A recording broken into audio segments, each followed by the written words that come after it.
A new Mortal Kombat is an event in and of itself, especially in this day and age. That's been somewhat diminished following Mortal Kombat 1, which rebooted the timeline yet again and promptly skirted all over it by bringing back previous villains. The ending was still a giant cluster, but it teased a confrontation with a new and unlikely titan, Havik. What kind of bloodbath would this bring to the future? Would Liu Kang's timeline suffer an even worse fate than before? How many seasons of invasions would players have to stomach in the meantime? Khaos Reigns is finally available and marks the first paid story expansion for Mortal Kombat 1. It also finally delivers on that epic new battle. Kind of, sort of. With how over-the-top each new story development in the franchise has been lately, this is a more sobering series of events. So, what happens? How does it end? And where is the series going next? Spoilers follow for the base game and expansion, so be warned. Broke his sacred oath and sided with outsiders against Earthrealm. No, that is impossible. Did I have this when last we saw each other? Who do you think is responsible? Grandmaster, is this true? Every word. Mortal Kombat 1 ended with the defeat of Titan Shang Tsung as Liu Kang seemingly erased his timeline from existence. As noted already, Titan Havik surveyed the aftermath of the battle and teased instigating the next. However, Khaos Reigns kicks off with Bi-Han, Grandmaster of the Lin Kuei, and the current timeline Sub-Zero, crashing the wedding of Scorpion, who is his younger brother, Kuai Liang. The latter established the Shirai Ryu after the base game's events and is preparing to marry his fiancée, Harumi. Sub-Zero brings Sektor and Cyrax to the fight, with the latter utilizing the Lin Kuei cyber suits. However, after learning that Bi-Han deceived her regarding his brother, Cyrax turns on her allies and joins forces with Scorpion and Liu Kang. Sub-Zero and Sektor are summarily captured and await trial at the hands of Edenia's empress, Mileena. Hoping to let bygones be bygones, maybe pointing out that Bi-Han was doing a little trolling, Liu Kang and his allies quickly find themselves besieged by Titan Havik and warriors from Earthrealm. With the Kamidogu in hand, he wants to use Geras' time crystals and combine all the timelines. After all, what would be more chaotic and still have Havik at the top, ironically in control? Geras is taken away with Sub-Zero in pursuit, though he's quickly taken prisoner. They are powerful ancient relics. When used together, they can remake this timeline's reality. My genius was discerning that they could also shape the reality of other timelines. Since Liu Kang doesn't want to leave his timeline unguarded, Cyrax, Scorpion, and a begrudging Sektor embark on a quest to save Bi-Han and Geras. Chaos Realms is in an interesting destination since it features refugees from other timelines, like Emperor Rain and Empress Tanya. The latter is trapped in the Chaosium, the same location as the new trailer with all of the Havik variants, fighting for her life.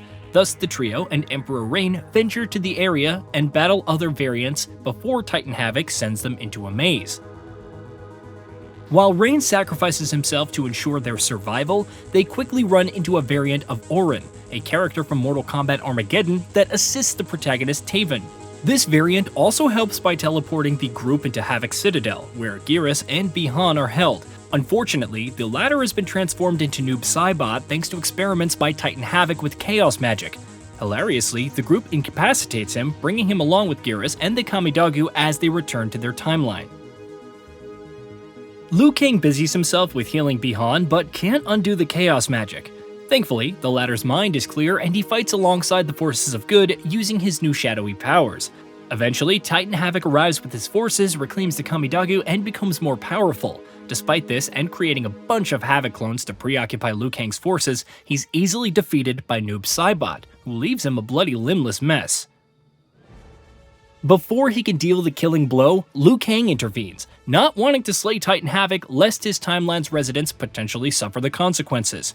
Bi-Han takes this as well as you'd think, and after some back and forth, he readies to fight Liu Kang, until Geras suddenly freezes him in time. In case you're not keeping track, Sub-Zero/Noob Saibot suffers 4 humiliating defeats in the expansion. Sektor returns to the Lin Kuei to act as their Grandmaster while Liu Kang keeps Bi-Han at the Temple of Elements to rehabilitate him. Meanwhile, Cyrax receives an invitation to join the Shirai Ryu at the behest of Kuai Liang.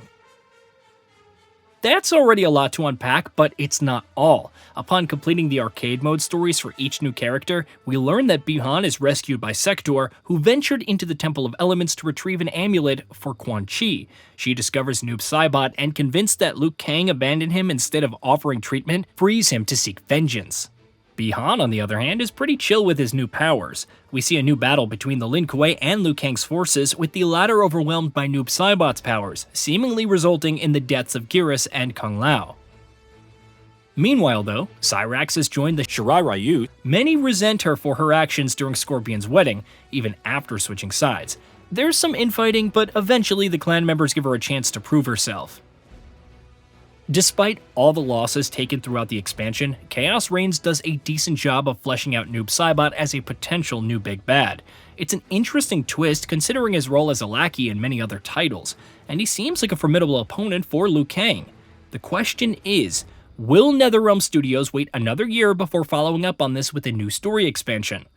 Time will tell.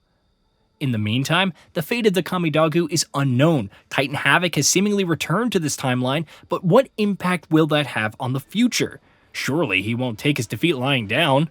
With all the chaos he's caused throughout other timelines, is Liu Kang content to let him be after everything, especially after how he dealt with Titan Shang Tsung? And what of Auron? Will she play a deeper role in future events or remain in Chaos Realm, possibly facing the consequences of her actions? It's hard to predict, but the events of Khaos Reigns makes it seem like NetherRealms is shifting towards conflicts restricted to the same timeline, rather than dipping into the multiverse. How they'll reconcile the approach of everything significant happening in the expansions while invasions, which deal in nothing but battles with other universes, remaining inconsequential in the long run, is unknown. Maybe that subplot with Quan Chi will be picked up again, and Noob Saibot will seek the Kamidogu for himself. Perhaps he'll get involved with Shinnok after taking the amulet's power for himself. If Noob Saibot poses a significant threat to Liu Kang, then it may be up to Scorpion and the Shirai Ryu to ultimately take him down, leading to yet another destined battle between the clans. In the meantime, Khaos Reigns is a competent continuation of the current story, adding some new players while mixing things up further. It's not the multi-timeline brawl that the base game's climax offered, but after everything we've seen over the years with this franchise, maybe that's for the best. Hey, did you know that we at GamingBolt upload new videos every day? Stick around, drop a like, subscribe, and hit that bell, and let us know what kind of content you'd like to see in the future with a comment below.